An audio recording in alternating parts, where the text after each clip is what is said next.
I love it. Thank you very much. Okay, I'll turn it back over to you. Wonderful. Thank you so much, everybody. So let's do part two. How about that, Beth? Sounds good. Okay, good. Sorry again for the technical delays, but yeah, so today's Board 101 webinar, we're very happy to have you on the call today, and good morning and good afternoon to any of our chapter leaders that are, of course, with us in North America as well as Europe. My name is Stuart Taylor. I'm one of 5 chapter business managers, and here on behalf of MPI Global, just giving you a little bit of background from a global standpoint and giving some information, but I'm also pleased to introduce Beth Chitness. Beth has helped us out in the past many times at our different chapter leader events. So Beth, welcome to the webinar. Thank you, and hello everyone. Congratulations on your role as serving on an MPI chapter board of directors.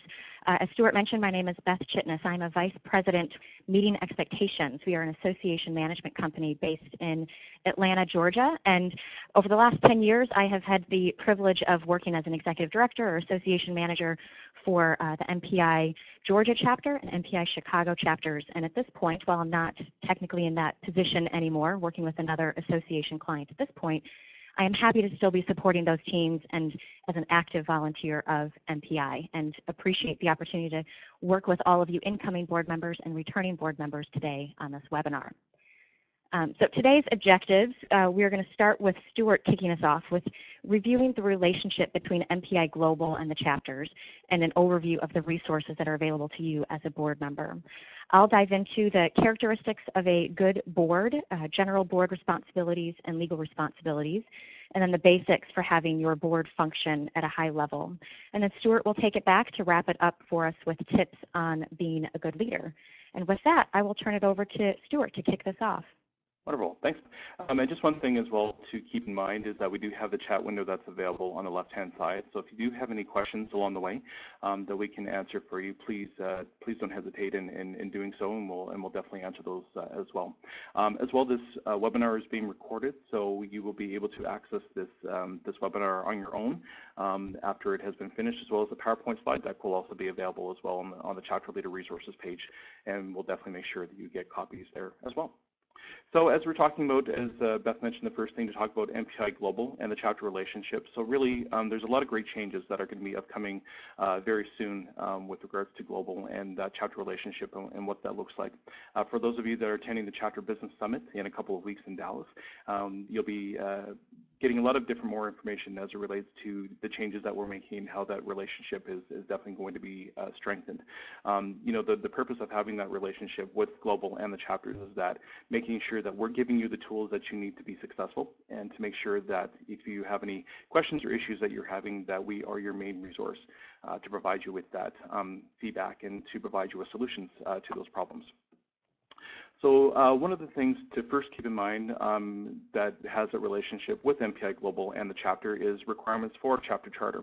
So as part of the MPI bylaws that we have established for chapters, there are minimum standards that need to be established to, again, our chapter, and this is just a quick summary of some of the different things that we require.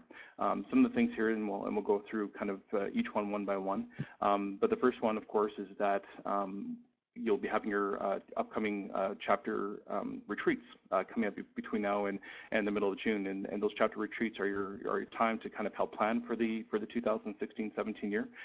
So as part of that retreat, you will be putting together a business plan, your 18-month calendar, as well as your budget. And so as part of that information that you'll be submitting to us, we require that information by July 1st. So just kind of keep that timeline in mind, that information will be ready by that time. As well as it relates to education at the chapter level, we do require that chapters deliver at least a minimum of 6 different educational programs throughout the year at your chapter, and making sure that the speaker content is equal to your member needs. So what we usually suggest for chapters is that they definitely do a needs assessment for their membership, just to kind of see what different topics and issues that members are currently facing, and trying to create different content and speakers that definitely match those member needs, so that they're getting that member benefit at the local chapter level.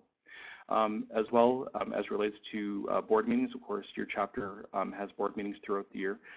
We require at least to have 4 chapter board meetings throughout the year. I know most chapters will have a monthly board meeting, to talk about and discuss the issues that are happening in the chapter, but the minimum requirement that we have is 4 per year.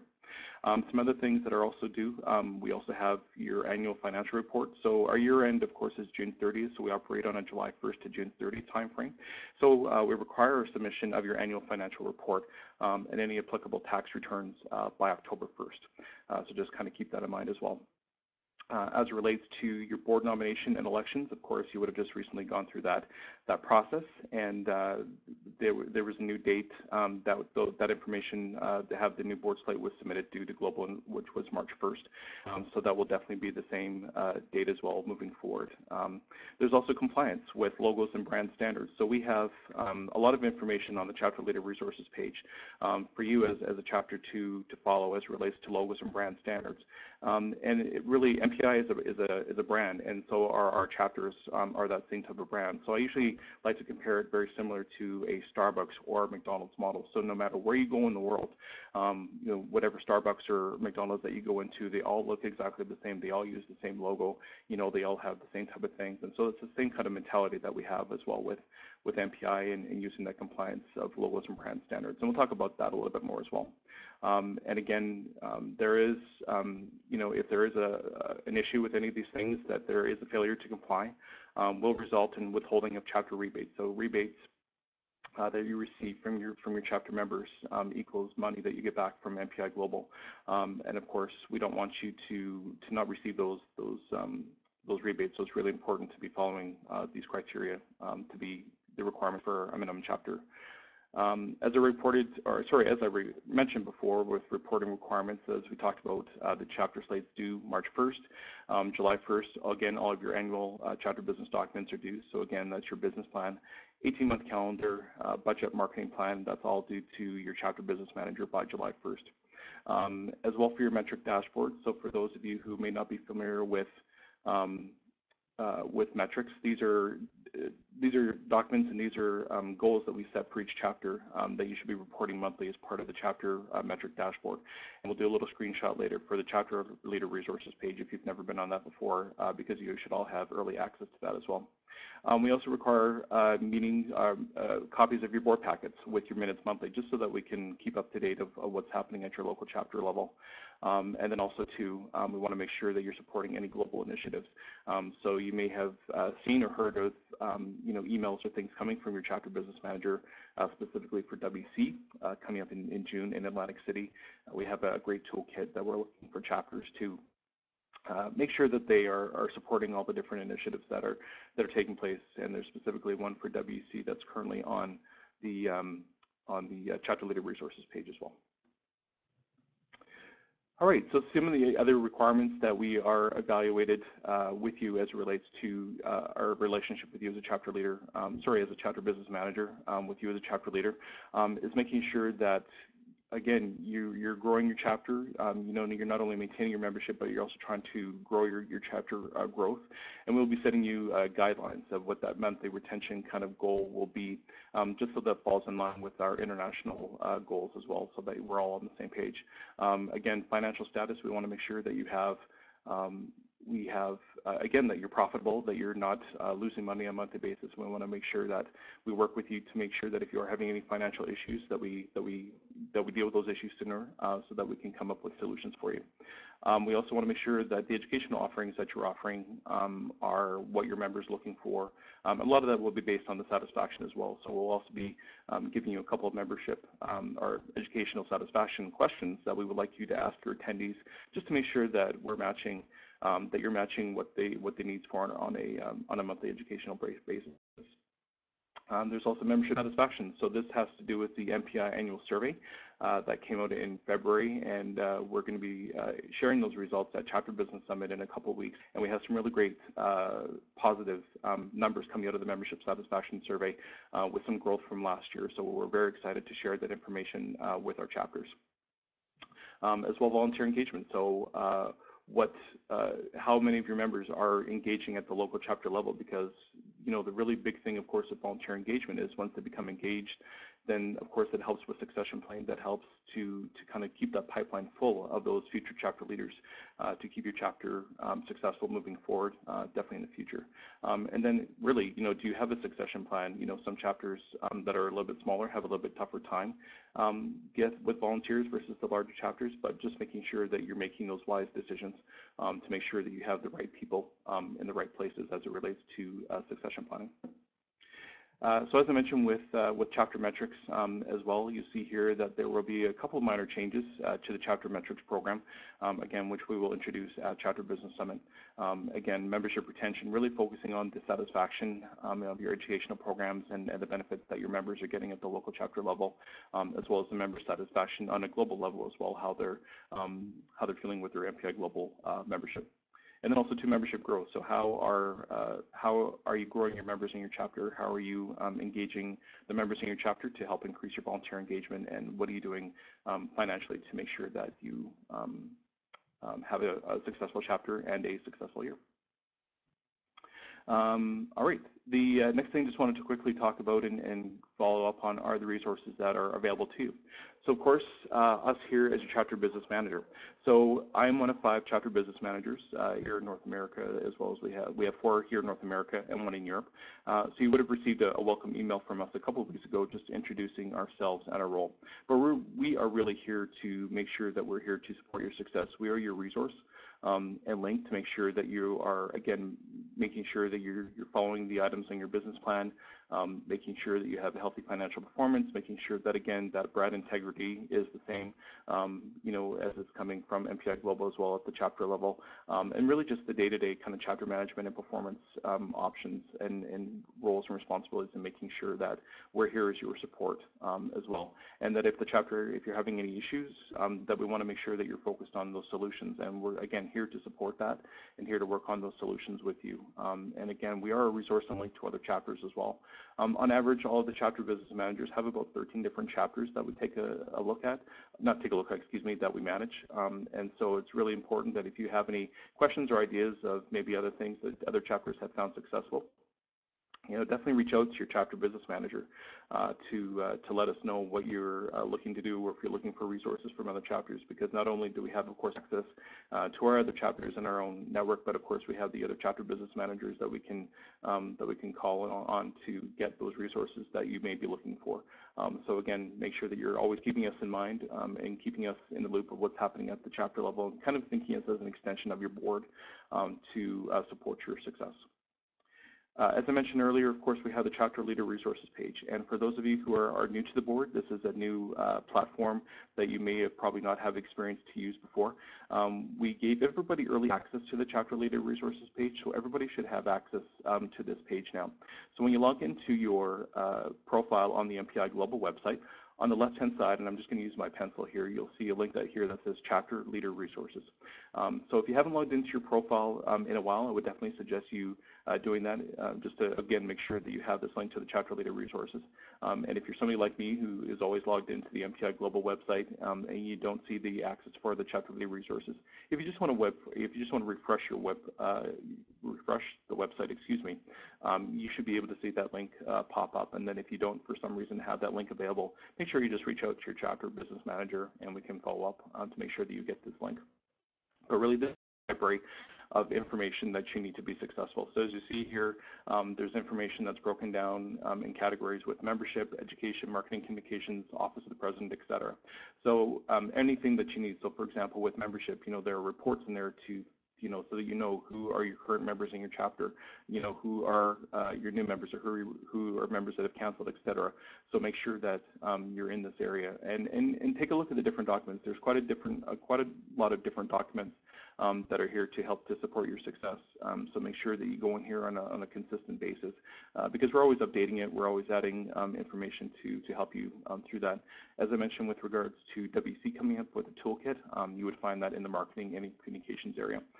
So again, any brand standards, toolkits, things like that would fall under marketing and communications. So again, there's a lot of information there, so I would definitely suggest you start to get familiar with the information that's there, get comfortable with how to find documents, and then if there are things that you can't find, in the Chapter Leader Resources page. Make sure, again, that you reach out to your chapter business manager so that we can either find the document for you and send you the link, or we can possibly ask another chapter to see if they have that, that information. All right, so next we will be going back to Beth, talking about serving on a board. Thank you, Stuart, and can't reiterate enough the importance of that Chapter Leader Resources portal that MPI has put together. So if, as a board leader, you have not yet looked into that, that is going to be a lifesaver for you. And I'm hoping that I'm not going to get kicked off again. Can everybody still hear me? Yes, we can, Beth. Okay. It's my internet connection is reinitiating. Can you still hear me, everybody? Yes, it looks like we can. Okay. So serving on a board. I'm going to jump into first with just a general look of what does a great board look like. One thing to keep in mind is that serving on a board is governance is a team sport. The responsibilities as a board member need to be defined in the content is. There's no room for an individual agenda or personal motivations. It's the team agenda that needs to be kept in mind. And with that, it's understanding what is that team agenda, what matters most for the organization.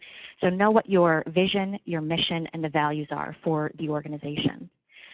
With that, it's important for the board to set clear expectations as a board member, what you expect out of your year serving on the board and serving as a board member, and then hold each other accountable to those expectations. Then also along those lines, understand that this is a serious commitment and it's an honor to serve on a board of directors.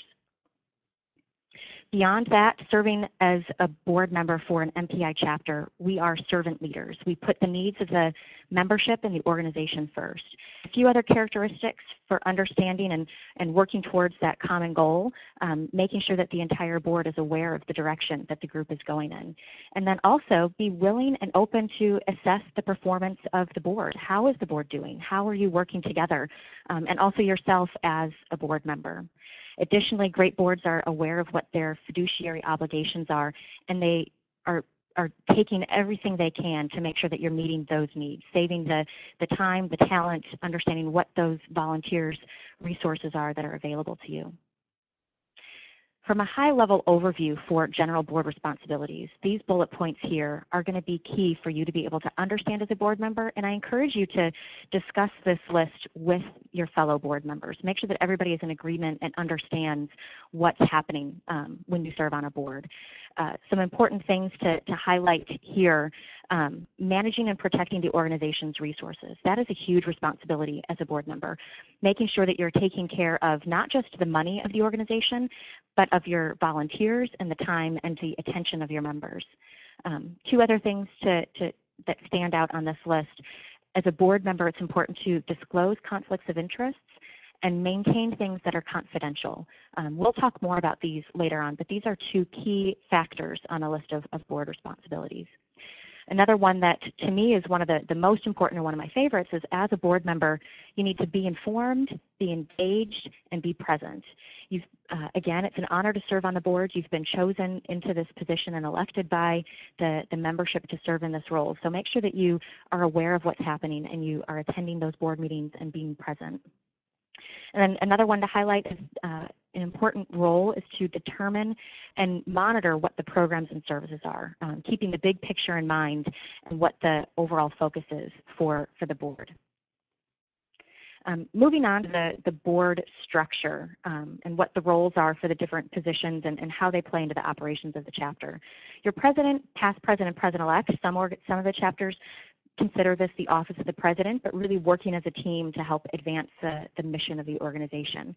The vice president is serving in a strategic role, the big picture, keeping that in mind, working as an entire board to set the goals for different areas, and as the vice president of those areas, to make sure that you're taking the efforts to meet those and reach those goals. And as directors, for those of you in a director position, managing the committees, keeping the chapter's goals in mind, acting as a liaison between the board and the committees that you might oversee, serving as a voice for the committees, so bringing any ideas or questions or decisions from those committees to the board for discussions. With the overall structure, things that are important is make sure that you have the right people in the right place. And this, having the wrong people at the table can really affect the succession pipeline. So making sure that the structure of the board is solid and that you're working together as a strong team. So beyond the board, it's the committees that are doing the work. The role of the committees is to be an extension of the work of the board. The board sets the strategic direction, and then the committees are there to work to meet those goals. And for the committees to be successful, one of the key components is communication, making sure that there's that strong liaison between the board of directors and the committee. So if it's the director serving as a liaison, working with that committee, sharing information between the two sides, and supporting those committee activities. So when a board is operating and you have the board in action, and again, it's, sorry for the delay, it's reinitialize. An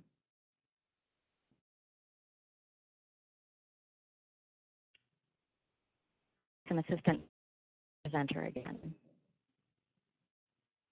Oh, there we go. Yep, sorry about that. I'll just keep watching it and let us know if we need to advance if it keeps happening. Okay, thank you. The board in action. When the board is working together, it's important to remember there's no individual authority as board members. The president should not be the one making all the decisions for the chapter, and as a board member, it's your responsibility to be a part of those board decisions. And you're obligated to question a decision that might be made by one individual or is not discussed and made by the entire group. This is something to work with your president, the office of the president, and be aware of what is happening throughout the entire organization. The authority belongs to the board as a whole when they're acting as a group. No one should be speaking on behalf of the organization without authorization. So if you're speaking as a representative for your chapter, make sure that that's been authorized to do so. And then as the board, again, in action, should be dealing with issues that affect the whole organization, not just one individual or groups of individuals. So now let's jump into the legal responsibilities. There are legal responsibilities that come with serving on a board of directors. And before we get into the specifics, I just want to share a quick example of the importance of the legal responsibility component. Some of you might have already heard this example if you've been on previous board orientations, but what's interesting is there's been an update to this specific story just last month. So a few years ago, Jim McMahon, who's the former Chicago Bears quarterback, joined the board of directors for Broadway Bank, a bank in Chicago, in 2003. In 2008, federal bank regulators began questioning the bank's lending practices, and in 2012, a lawsuit was filed against the individuals that were serving on the board during the time that bad loans were approved, and ultimately ended up resulting in hundreds of millions of dollars out of taxpayers' dollars.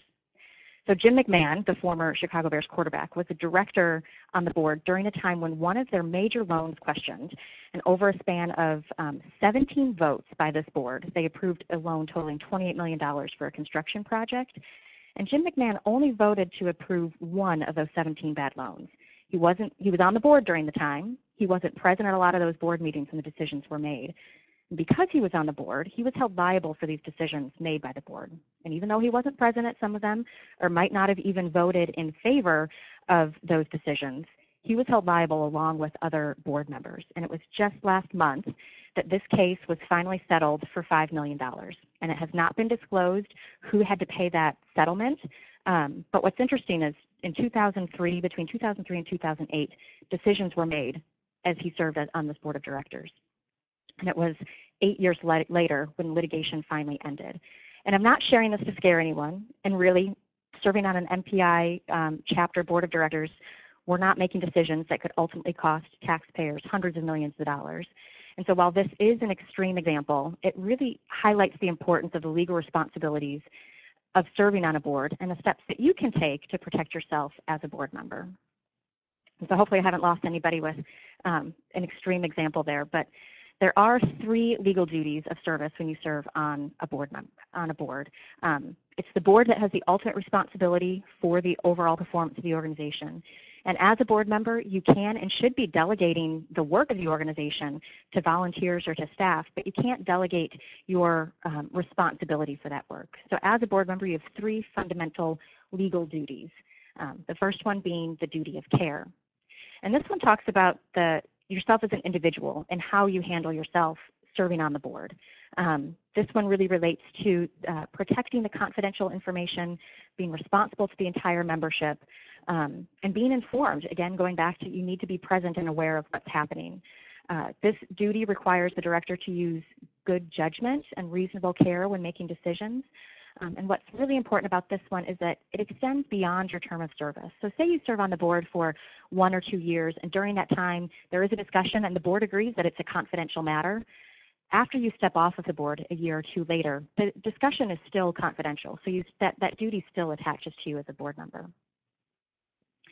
The next one is the duty of loyalty, and this one speaks to how you handle situations, and more particularly the conflict of interest component.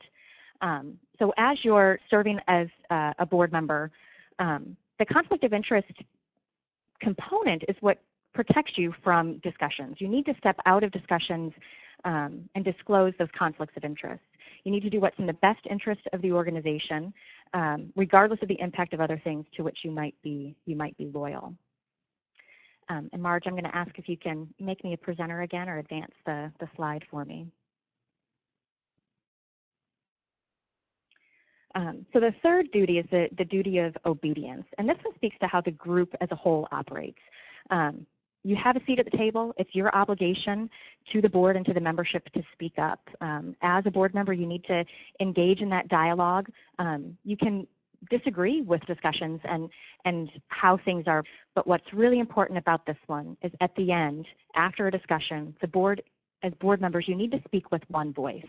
You need to be a united front back out to the membership, and you can't speak poorly of decisions. And I can't reiterate how important that one is enough for this specific duty. And so with all those, and I had mentioned that we would dig into it a little bit deeper, is the conflict of interest. And we really wanted to highlight this one today. What you see here on the screen is just a standard definition of what a conflict of interest is. It's where the concept or discussion, something that's in the best interest of the organization, might be conflicting with your own personal interests. And the key for board members is not to try to avoid all possible conflicts of interest, but to be able to identify them and to follow a process for handling them effectively. And often people might be unaware of their activities or personal interests and that they might be in conflict with the best interest of the organization. So the goal here really is to simply raise the awareness, encourage that discussion of anything that might be a conflict, and constantly encouraging a culture of candor, being able to speak openly and freely and being aware of what might be a conflict. And to give some examples of what a conflict of interest might be, say, for example, the chapter has a policy where you need to have a competitive bid process for a purchase that's going to be over $1,000. And you have a one-day event coming up, you want to print a program guide, you're thinking it's going to be a few $1,000s to do so. But instead of going out to a competitive bid process, you have a board member whose spouse runs a printing firm, and you give that contract to that individual for $5,000. There was no bid process, no other bids were solicited. You just work with this individual because it was a strong connection that somebody on the board had. That would be a conflict. Another example is you have a board member who serves on 2 boards in your community, might be 2 similar type associations, and finds himself in the position of approaching the same donors or sponsors on behalf of both organizations. That also could be listed as a conflict of interest. And so now that you've identified these as conflicts of interest, I'm going to turn it back over to Stuart to talk through what the steps you can take once you've identified them. Great. Thanks, Beth. So again, as we were talking about with regards to what those requirements are, so the first thing that will be a requirement for all chapters, and if you already don't have one, but is a conflict of interest policy for the board. So again, if you don't already have a conflict of interest policy in place, you will need to create one as part of the new MPI minimum policies and procedures document that we will be sharing at the Chapter Business Summit. So as part of that conflict of interest document, members will need to review it, complete it, and sign the policy as well, making sure that they understand what that policy states. So as Beth kind of alluded to before, so when there is a possible conflict of interest that you think you are in has come up, you need to disclose the conflict of interest to the board.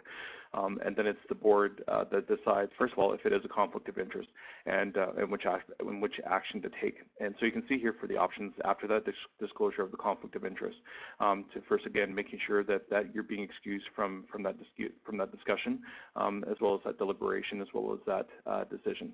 And so it's really important that everything that happens is documented in the monthly meeting minutes of your board meetings, so that whichever option that comes from that again, you've shown that you went through that conflict of interest process, and you handled it appropriately. And then the last resort, which definitely doesn't happen, that often is resigning from the board. If there is a conflict of interest that just you don't think will be able to will affect your business or affect you personally, that would be kind of the last resort. So again, making sure that you do have a conflict of interest in place is really important, and that will be part of the new chapter minimum policies and procedures document that will be shared next month at the Chapter Business Summit. Thanks, Stuart. So now moving into liability of directors. There are three basic components to how, as a board member, you could be held liable. The first is the breach of fiduciary responsibilities, just having a complete disregard to the duties of the organization. Acting in bad faith equals a personal liability here. Gross negligence, an intentional disregard that might cause injury or violate something or is beyond the scope of your authority as a board member. So that could be a liability.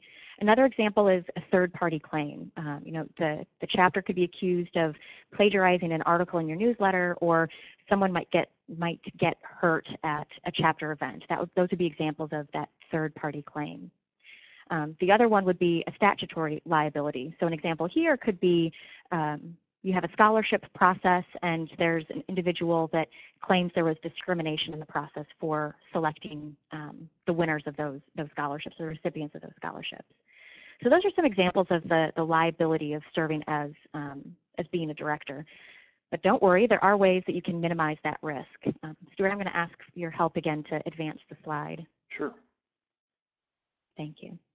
So how do you minimize the risk? The first one, and the one that's really the most important here, is the directors and officers liability insurance, and in addition to the general liability insurance. And this is what MPI Global is working with all of the chapters to help provide you with this insurance coverage. That insurance coverage is going to be there to help protect you in case there is any concern with being held liable for a decision or an action that happens at a board meeting or at a chapter event. Another area that minimizes the risk, and this varies by state, but serving on a nonprofit board of directors, there are volunteer immunity laws, and again, this varies by the states. The other ones would be the duty of care, duty of loyalty, and duty of obedience, which we had already discussed, but following these and having good faith is going to help minimize any risk that you might have with serving on a board. Again, not to scare you, but to be able to highlight that this is a serious commitment, and there are the components that you may need to, hopefully never, deal with, but what is in place to help protect you as serving on the board. Other things that are put in place to help you make decisions as a board member is the hierarchy of documents. It starts at the top with everything that you do must follow national and local laws. The second thing that's in place is your articles of incorporation, and this is your contract with the state and what your legal basis for the organization's existence, what you've told the state that you're doing, why you're in existence. The third one is your nonprofit status from the IRS, and again, this varies based on our U.S. or Canadian or European chapters for what that is going to look like. Next would be the bylaws, which is the contract with our members, and then policies and procedures. So the reason that this is considered a hierarchy of documentation is something that's in the policies and procedures can't contradict something that's in the bylaws. And your bylaws can't contradict something that's based on the contract that you have with the state and why you exist. And of course, everything that you do must be legal and within the rights of your national and local laws. To highlight some more specifics on these documents and things that are put in place to help govern us is that nonprofit status. This specifically, the 501c3 status, is specifically for our U.S. chapters. So our Canadian and European chapters to follow the guidelines that's specific to your country or your area. But within the 501c3 tax status, it's not a way of doing business. It doesn't mean that It's not for profit, should mean no profit at the end of the year, but any profits needs to be reinvested into the success of the organization. And if that means holding a reserve fund because you need to make sure that you have enough in reserves to support the organization in case that's needed, that's okay too. But so the goal should be that you have a profit at the end of the year, and how you use that is what helps us maintain that 501c3 tax status. I'm going to turn it back over to Stuart to highlight more specifics on the bylaws here. Great, thanks, Beth. Yeah, as it relates to bylaws, and we'll talk a little bit about bylaws right now, and then policies and procedures. So really the bylaws is that contract that we have with your members. So first of all, MPI as a global association has minimum bylaws that we have to abide by to operate as an association. And then there are chapters bylaws that have been created. We're actually were recently updated back in May of 2015. And those documents, again, are on the chapter leader resources page. But really, those are just the minimum standards that you need to operate as a chapter. So making sure that you are following those bylaws is really important and integral, again, to be able to continue on as a chapter. Very rarely will there be any major changes to the bylaws that are set up, but if there are any changes that your chapter will require to the bylaws, you would have to go through a process where you would have to submit those written requests of changes to MPI, because we do actually have to go through a process with our International Board of Directors to review those bylaw changes and to get those changed.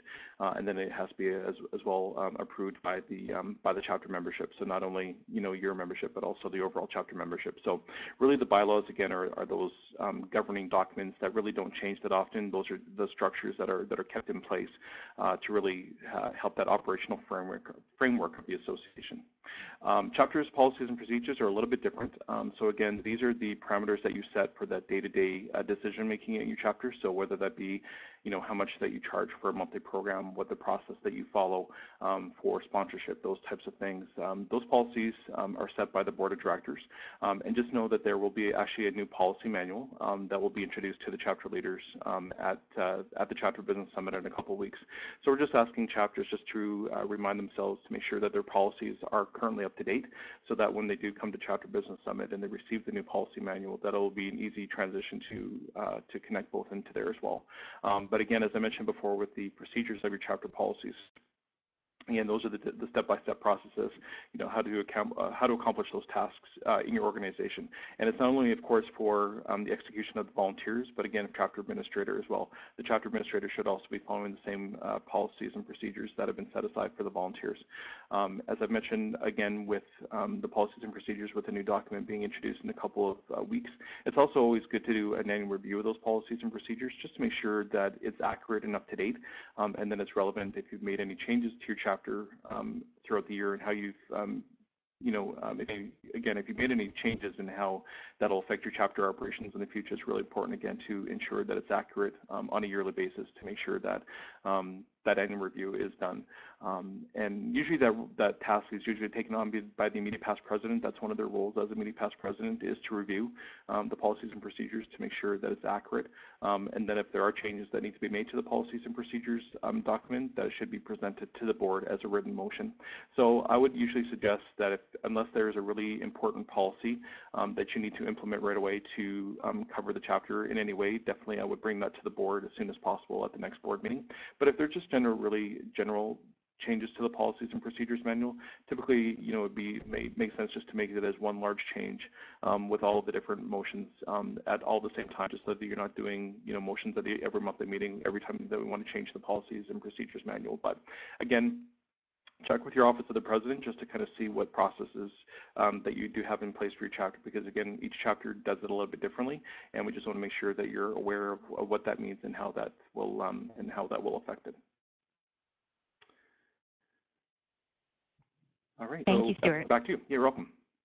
Thank you. So let's talk a little bit about board functionality. And as your board comes together, these are some best practices to help make sure that your meetings and your structure are as effective as they possibly can. So the basics, and just a caveat here at the top is that this will vary and can vary from chapter to chapter, but this is an overview of some of the best practices with managing a board, running the meetings, and what those expectations are. The key here is going to be communication, making sure that you bring important committee discussions to the board that require board consideration or approval, and then being able to communicate that back to the committee that might be impacted by that decision, if it's going to impact their event or their initiative.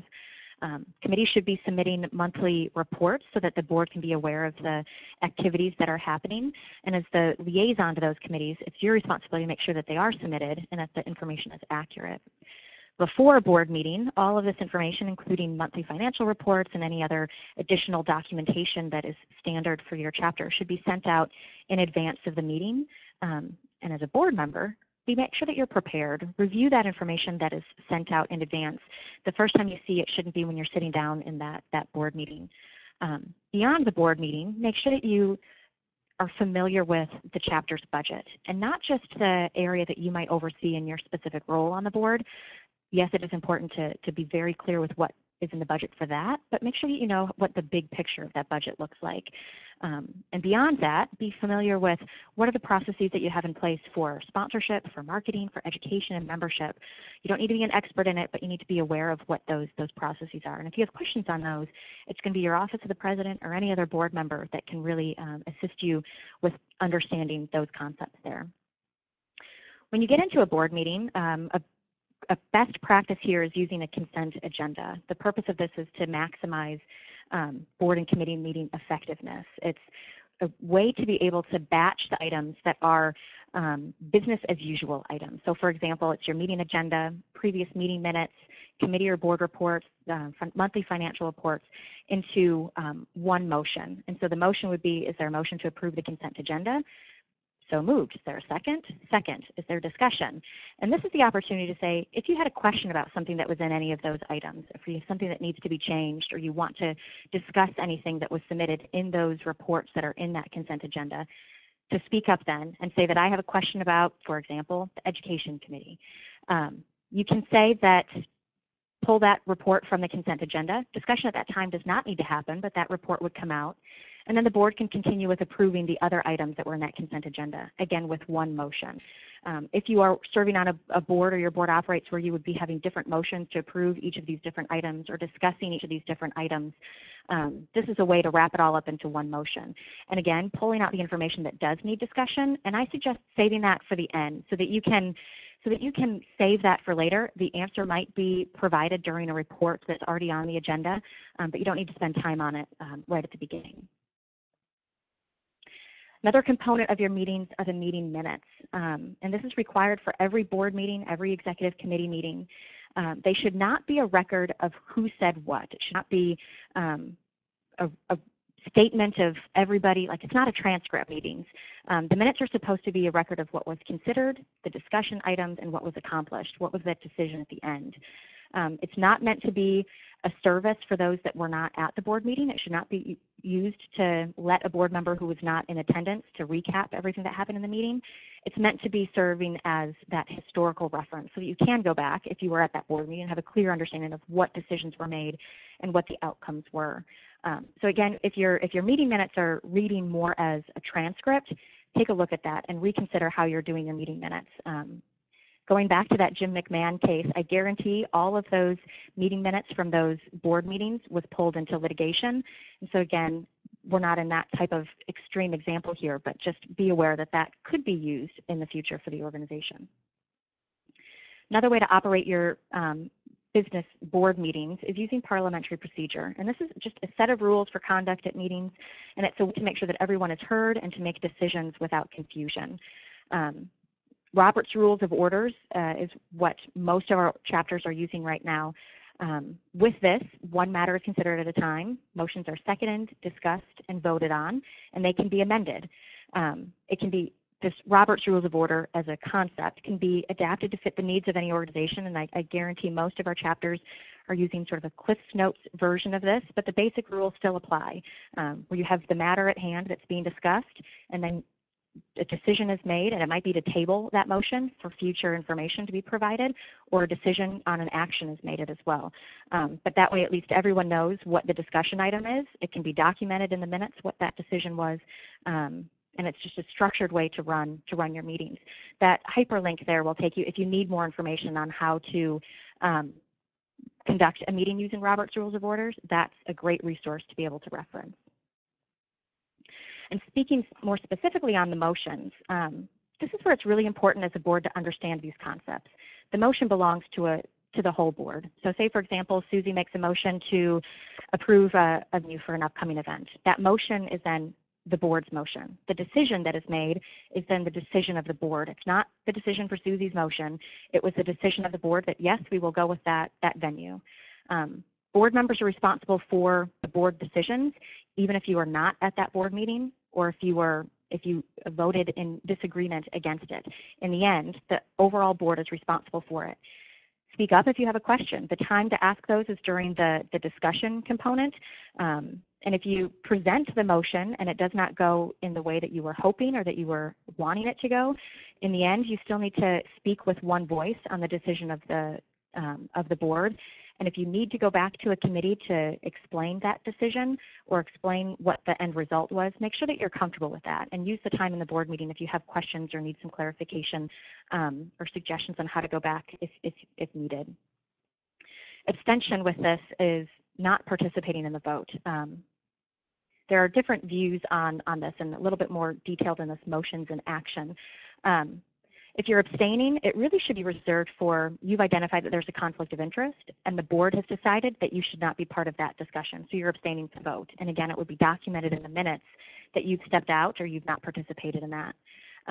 Generally, an abstention counts as a no vote. If you're trying to make sure that you met quorum, if somebody abstained, that would be counted towards the no to make sure that you did have quorum. And abstaining or disagreeing with it, again, does not release the member to speak with one voice. So making sure that even if you were not in agreement during the discussion, you need to be supporting the board's decision in the end. With that, I'm going to turn it back over to Stuart to talk about some great tips on being a leader. Great, thanks, Beth. And just some things to kind of keep in mind, as we finish up this webinar, is to be successful. Definitely being prepared in your role. We want to make sure that everybody is successful, especially if you're a new board member. You should be also be having transition meetings here very soon with your outgoing person that you may be taking over with, and really that's the opportunity for you to ask those questions to help be prepared for your year so that you know what to expect. But to be a strong leader, definitely having that vision, and as Beth mentioned before with regards to your board meetings, you're asking that what and why questions, during the board meetings, because that is your opportunity to talk about things as relates to the future of the chapter and talk about issues that take place, because once you kind of leave that chapter board meeting environment, you can't really talk about things that are talked about during the meeting. But definitely be influential in your membership, making sure that people know who you are and the role that you play, and really just talking about, why you're a board member, what that passion is for you, and what you get out of that as a benefit. Because I think the way that you help to encourage other members to join your committees and to get involved with the chapter is to really to see that passion, I think, from the board, and to see you're the voice and you're the image, of the chapter board, and making sure that you're dealing with things properly. You will come up with conflict, during the year, and making sure that you deal with that again as a board of directors. Really, the office of the president is there to kind of help drive the bus, per se, but really everybody on the board has an equal voice, whether they're a VP or director. So just making sure that you feel that you have that voice, and that you all deal with conflict together, and just making sure that you're standing those standards of excellence. So again, you can be successful in making sure that you're completing the tasks and initiatives as part of your business plan to help to move the chapter forward and to make it better than it currently was when you entered into it. As well, again, to be successful, definitely walking the talk. So again, talking about what the board is doing, what the chapter is doing, and making sure that you support every initiative that comes out of it. So, for example, if there was a decision that was made at the board level, possibly that maybe you voted against, making sure that you're all a unified voice to the membership. So making sure that you're also showing in action. You're not just talking about how to be successful. Also, too, it's really encouraging and really helpful for you to help to develop others by building those communities and sharing the work. So making sure that that you're delegating tasks to your committee members and to your committee volunteers. You know, they're there to also get experience and to get the most out of their membership. And it's really important for you to help mentor and to grow those other people so that, again, as we talked about earlier with the succession timeline, it's good because, again, you want to leave a good legacy, not only for yourself, but also for the chapter moving forward. You know, it's a great time to be a chapter volunteer. There's a lot of great things that are happening in our industry right now. Of course, we have Global Meetings Industry Day coming up next month, as well as some other, you know, big initiatives, and of course, a lot of big changes that are coming up with MPI as well. So it's a really exciting time, you know, as we move our association forward to really impact the meetings industry. So you should feel really great about how that is and how your role on the board really affects that. So here's some different characteristics of what great leaders do. So, you know, what they say, you know, what they add to the conversation, you know, whom they serve. And so really, it's just a really great snapshot to really look at, you know, from your kind of weak members to great members. You know, where do they follow on these characteristics? What are you doing? You know, are you dedicated? Are you passionate? Are you taking that time to really, you know, serve? I mean, as a board, we're here to serve our members, you know, or quote unquote the community, and we're really here to make sure that they have a great experience at the chapter level. And so again, you're part of that decision as well. I also suggest too about reading. So there's a lot of great leadership documents that are out there. Anybody that's familiar with Robert Greenleaf, he has some really great books out there that talk about leadership and that. And if you want some any other ideas of possible other publications or things to kind of help if you maybe are lacking in that area, please reach out to your chapter business manager, and we can definitely provide that to you. And so that's great. But again, really, thank you for taking the time to be a leader. I'm a past chapter leader as well. Before I worked for MPI, so I know the time and the effort that it takes to be a chapter leader. And I just want to thank you for taking that opportunity yourself to be taking that time of your own personal wealth to make that happen for your chapter and to be successful and to giving back to your association. Here's some great quotes that we just wanted to include that for you as well. And Beth as well, any last thoughts that you'd like to leave? Yeah, just and congratulations on stepping into or continuing on in a board leadership capacity. Serving on a board of directors is, again, a great honor. And in my role, serving as the association side, I've chosen this profession because I'm amazed at how dedicated volunteers are to the organizations. And I know it takes time, and it's definitely a team sport and group effort. So thank you, everyone, for your involvement with MPI, for helping to continue the mission and vision of MPI and supporting the meetings industry. And yeah, we definitely apologize earlier. We had some technical issues, but as a reminder that this presentation is being recorded, so that we will put it on the Chapter Leader Resources page as soon as we get the recording forward, as well as the PowerPoint presentation will also be available on the Chapter Leader Resources page. So if you'd like to download it once it is uploaded and keep it with you just as a reference point throughout the year, it's just a great way to kind of look back and do that as well. I know we kind of went through some things a little bit quicker, but we do have a couple minutes if anybody would like to type any last-minute questions before we end today's call. But if not, that's easy as well here. So it looks like just going through here just about the recording. So that's great that everybody's looking forward to the recorded version. And again, if you have any questions, again, about the recorded version, or if you need any follow-up, again, reach out to your chapter business manager, and we can definitely forward that to you as well. But it looks like we don't have any additional questions at this time. So I will say thank you again for joining us today on today's webinar. Juan says, state again why this is a good time to volunteer. Yeah, sure. So just a good time to volunteer. So again, there's a lot of great things that are happening in our industry. We have, of course, Global Meetings Industry Day that's coming up next month as well, which we will be celebrating our industry. You know, last year was North American Meetings Industry Day. Before that, it was National Meetings Industry Day in Canada. So again, it's a really great time to really be in the industry. I think there's a lot of great changes that are happening with MPI as an association that we will be talking about at the Chapter Business Summit in a couple of weeks, that we'll be releasing to the entire board after the Chapter Business Summit is finished. So again, it's just a really great time to volunteer with all the exciting changes that are coming up in MPI.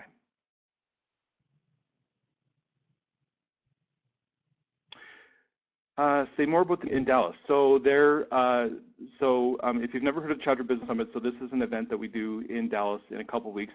There are 4 positions that were invited to go to Dallas for Chapter Business Summit. So this is your incoming president-elect, VP of Membership, VP of Education, and VP of Communications. And they'll be receiving specific content and education centered on their positions to help them in the upcoming year as well. So that's exactly what the Chapter Business Summit is in April. So you may have not been invited to it just because if you're new to the board, it was only for those 4 positions that I've just mentioned.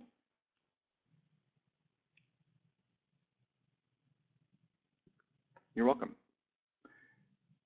So I think that's it, March. Okay, thank you, everybody. We'll end this webinar and be looking forward to the link to the recording. Thank you.